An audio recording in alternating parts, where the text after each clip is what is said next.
Bismillahirrahmanirrahim. Əziz və dəyərli müsəlmanlar, bu axşamki söhbətimiz nəfsin tərbiyəsi haqqında olacaqdır. Bu mövzuda bəzi mühüm və əzəmətli qaydaları zikr edəcəyik. Uca Rəbbimizdən diləyirəm ki, bu məclisi bizim üçün bərəkətli etsin və bunu bizim lehimizə bir dəlil etsin. Hamımız nəfsin təhlükəsini və bunun nə qədər mühüm bir məsələ olduğunu bilirik. Bu məsələnin mühümlüyünü daha yaxşı dərk etmək üçün Şəms surəsində gələn ayələr kifayət edir. Uca Allah əzəmətli ayətlərə, müxtəlif məxluqatlara, eləcə də nəfsə and içərək buyurur. Nəfsini təmizləyən nicat tapmışdır.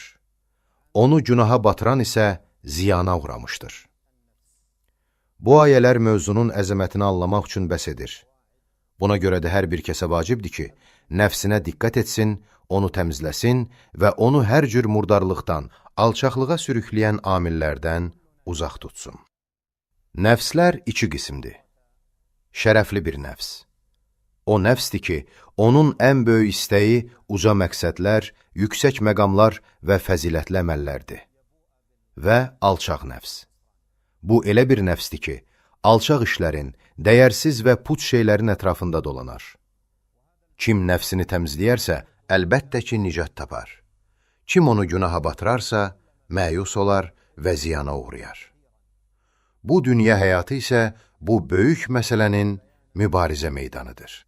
İnsan bu yolda ya nicat tapanlardan olar, ya da ziyana uğrayanlardan. Buna görə də özünə xeyir istəyən hər kəsə vacibdir ki, nəfsini təmizləmək üçün ciddi şəkildə çalışsın. Onu uca şəriətin ipi ilə cilovlasın və onu haqqın üzərinə yönəlsin ki, nəhayət şərəfli və pak bir nəfsə çevrilsin və eyni zamanda onu nəzarətsiz buraxmaqdan, ona qarşı səhlənkarlıq etməkdən son dərəcə çəkinməlidir ki, sonucda məyus olub ziyana uğrayanlardan olmasın. Nəfsin tərbiyəsi mövzusunda elm əhli çox danışmış və yetərincə izahlar vermişdi.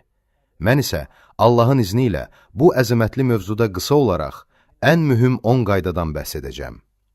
Çünki bu qaydaların hər biri geniş izah tələb edir və onlar barədə danışmaq çox uzun çəkər.